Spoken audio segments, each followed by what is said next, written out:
Cara menghapus email alternatif akun Google di laptop sangat mudah. Langsung saja klik ikon atau foto profilnya. Lalu pilih kelola akun Google Anda. Kemudian buka bagian info pribadi.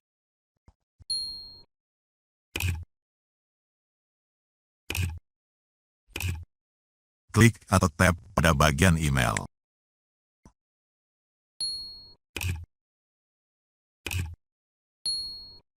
Kelola email alternatif. Nah, biasanya kita akan disuruh masukkan password akun Google kita terlebih dulu.